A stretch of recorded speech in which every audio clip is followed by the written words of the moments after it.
আসসালামু আলাইকুম সুপ্রিয় শিক্ষার্থীরা, আজকে আমরা এইচএসসি 2026 সালে 3 নম্বর যে প্রশ্নটা আছে সেটা সলভ করার চেষ্টা করব। তো 3 নম্বর প্রশ্নটা আমরা একটু দেখে নিই। এই যে আমার কাছে প্রশ্ন আছে 3 নম্বর এইচএসসি 2026 সালে আজকে 3 নম্বর প্রশ্ন।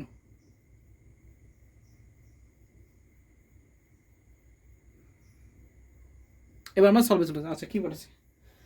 বলছে একটি অনলাইন শিক্ষা প্রতিষ্ঠান লাইভ ক্লাস পরিচালনায় ক্ষেত্রে নির্দিষ্ট সময় অন্তর নিরবিচ্ছিন্ন ডেটা প্রেরণের পদ্ধতি ব্যবহৃত হয়।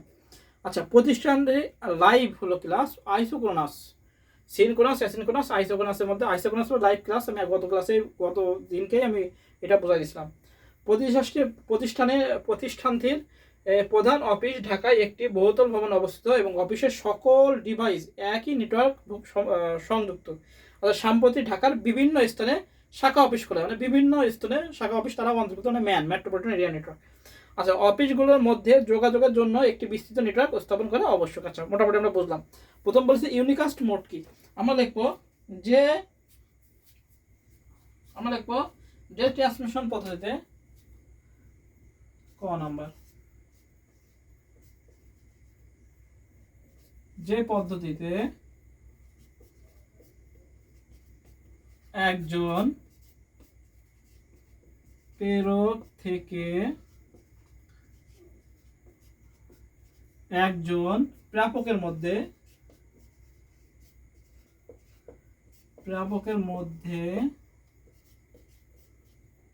ডেটা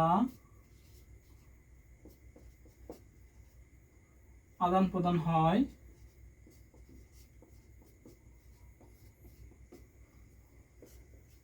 তাকে ইউনিকাস্ট মোড বলে।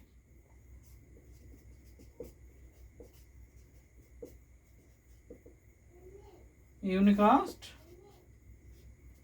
মোড বলে যে পদ্ধতিতে একজন প্রেরক থেকে একজন প্রাপকের মধ্যে ডেটা আদান প্রদান হয় তাকে বলে ইউনিকাস্ট মোড বলে। আচ্ছা, খ নাম্বার বলেছে প্রাপক হিসেবে মডেমের কাজ ব্যবহার করে। মডেম প্রেরক এবং প্রাপক হিসেবে দুটোই কাজ করে। প্রাপক মানে যে পায়, তাই না, সেটা হলো মডেম প্রেরক এবং প্রাপক হিসাবে দুটোরই কাজ করে থাকে। আমরা লিখবো যে মডেম কাকে বলে। যে মডেম হচ্ছে এমন এক ধরনের ইলেকট্রনিক ডিভাইস যা তথ্যকে এক কম্পিউটার থেকে অন্য কম্পিউটারে টেলিফোন লাইন বা ওয়্যারলেস ইন্টারনেটের মাধ্যমে বা সাহায্যে প্রেরণ করতে সাহায্য করে। আচ্ছা, মডুলেশন আর ডিমডুলেশন সমন্বয় কি আমাদের মডেম কথাটির উৎপত্তি। এবার নিজেদের মধ্যে দেখবো যে মডেম কি প্রাপক হিসাবে কাজ করে।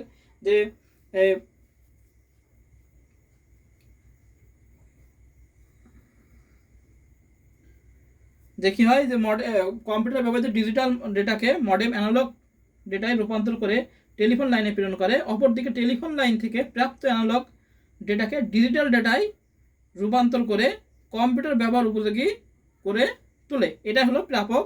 মডেম এভাবেই কি প্রাপকের কাজ করে থাকে। হ্যাঁ, প্রাপক হিসাবে মডেলের কাজ আমরা এইভাবে লিখে দেবো, মোটামুটি নিজেদের মধ্যে লিখে দেওয়া হয়ে যাবে। বুঝতে পারছি? ক্লিয়ার? খ নাম্বার কেন। এবার গ নাম্বার কি বলছে, উদ্দীপকে ব্যবহৃত ডেটা ট্রান্সমিশন পদ্ধতি ব্যাখ্যা করা। আচ্ছা, গ নাম্বার উত্তর হবে উদ্দীপকের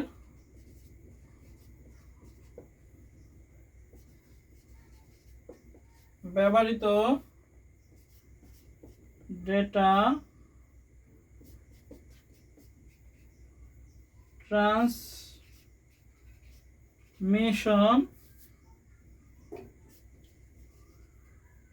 পদ্ধতিটি হলো আইসোক্রোনাস।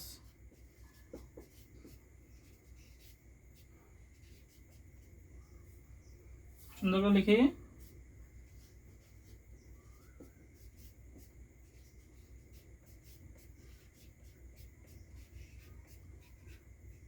আইসোক্রোনাস কেন আইসোক্রোনাস? আমরা জানি আইসোক্রোনাস কি হয়। আইসোক্রোনাস কোনো বিরতি না কি লাইভ হয়ে যায়, লাইভ আইসোক্রোনাস। যেটা ট্রান্সমিশন ব্যবস্থায় কি কোনো কিছু দেরি না করে সরাসরি কি করে, সে স্থানান্তর করে। আমরা লিখতে পারি এভাবে যে আইসো শব্দ অর্থ আমরা জানি সময়, আর ক্রোনাস শব্দের অর্থ, আইসো অর্থ হলো সমান, আর ক্রোনাস শব্দের অর্থ কি সময়। আমরা এভাবে লিখবো যে পদ্ধতিতে প্রেরক ও প্রাপক স্টেশনের মধ্যে ডেটা ট্রান্সমিশনের সময় একই, অর্থাৎ কোনো প্রকার দেরি ছাড়া একক সময়ে সমস্ত ব্লক বা প্যাকেট ট্রান্সফার করা হয় তাকে আইসোক্রোনাস ট্রান্সমিশন মেথড বলে। যেমন আমরা লাইভ স্ট্রিমিং বা লাইভ টিভি বা এই যে এখানে এখানে কেন আইসোক্রোনাস হলো, কারণ একটি অনলাইন শিক্ষা প্রতিষ্ঠানে কি লাইভ ক্লাস পরিচালনার জন্য এটি ব্যবহৃত হয়। তো লাইভ ক্লাস হলে কি হবে, আমাদের আইসোক্রোনাস হবে। এবার নিজেদের মধ্যে লিখে দেবো যে লাইভ স্ট্রিমিং, লাইভ ভিডিও, এগুলো সব হলো কি আইসোক্রোনাসের মধ্যে কি হয়, আইসোক্রোনাসের মধ্যে। হ্যাঁ,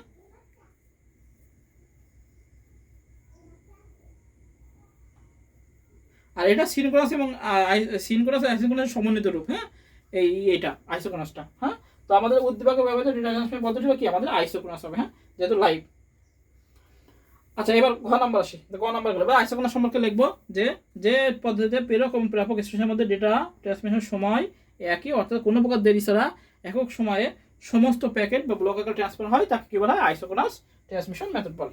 এবার নিজেদের মধ্যে লিখে দেবো যে এখানে কোনো সময় বিরতি নেই। এখানে কি বলছে, অনলাইন শিক্ষা প্রতিষ্ঠান লাইভ ক্লাস পরিচালনা করে, যার ফলে যেটি সে কি হয়, অনলাইনে ক্লাস নেয়, সেটাই কি আইসোক্রোনাস। হ্যাঁ, কোনো বিরতি নেয় না।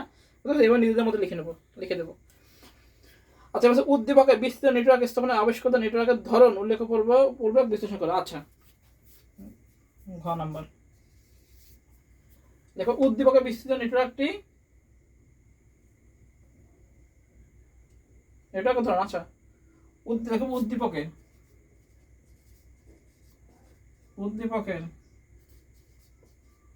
বিস্তৃত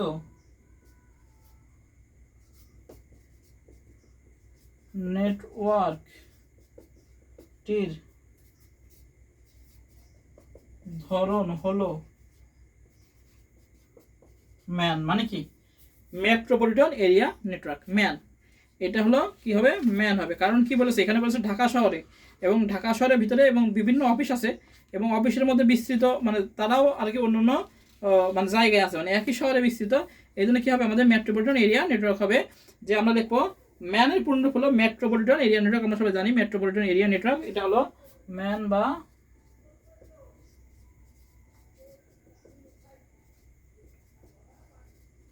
area network. Metropolitan area network এবং কোনো বড় শহরের বিভিন্ন এলাকার মধ্যে বিস্তৃত কম্পিউটার সময়ের মধ্যে স্থাপিত নেটওয়ার্ককে মেট্রোপলিটন এরিয়া নেটওয়ার্ক বলা হয়। এটি ম্যানে বিস্তৃত 10 থেকে 30 কিলোমিটার পর্যন্ত হয়ে থাকে, এবং এর ল্যানের চেয়ে দ্রুতগতি এবং খরচ কম। হ্যাঁ, এভাবে নিজেদের মতো লিখে দেবো যে এটা কি, সে ঢাকায় একটি অফিস ছিল এবং অফিসের সকল ডিভাইস একই নেটওয়ার্কের সঙ্গে সম্প্রতি ঢাকার বিভিন্ন স্থানে শাখা অফিস খোলা, কারণ অফিসগুলোর মধ্যে যোগাযোগের একটি বিস্তৃত নেটওয়ার্ক, এবং শাখাগুলো কি সব ছড়াই পড়েছে শাখাগুলো। এবং যেটা অফিসে ছিল, দেখেছে প্রতিষ্ঠানের প্রধান অফিস ঢাকায় একটি বহুতল ভবনে অবস্থিত, এবং অফিসের সকল ডিভাইস একই নেটওয়ার্ক করছে। অফিসে থাকে সেটা ল্যান, এবং বলেছে সম্প্রতি ঢাকার বিভিন্ন স্থানে অফিস খোলার কারণে অফিসগুলোর মধ্যে যোগাযোগের একটি বিস্তৃত নেটওয়ার্ক অবস্থান করা আবশ্যক। এটা হলো আমাদের যে ম্যান নেটওয়ার্ক বিস্তৃত করবে। হ্যাঁ,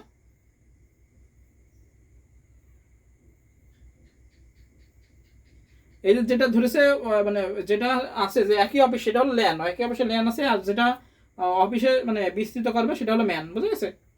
তো উদ্দীপকে বিস্তৃত নেটওয়ার্কের আবশ্যকতা অবশ্যই ভালো, এবং ম্যান করবে, এবং ম্যান নেটওয়ার্ক সম্পর্কে লিখতে উদ্দীপকের ধরন উল্লেখ করবো।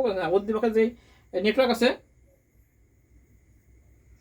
উদ্দীপকের বিস্তৃত নেটওয়ার্কের স্থাপনা আবশ্যকতা নেটওয়ার্কের ধরন উল্লেখ করবো। হ্যাঁ, উদ্দীপকের যে এটা করবে সেটা হলো ম্যান, মেট্রোপলিটন এরিয়া নেটওয়ার্ক, কারণ তাদের অফিস আছে এবং একই এলাকায় বিস্তৃত হবে।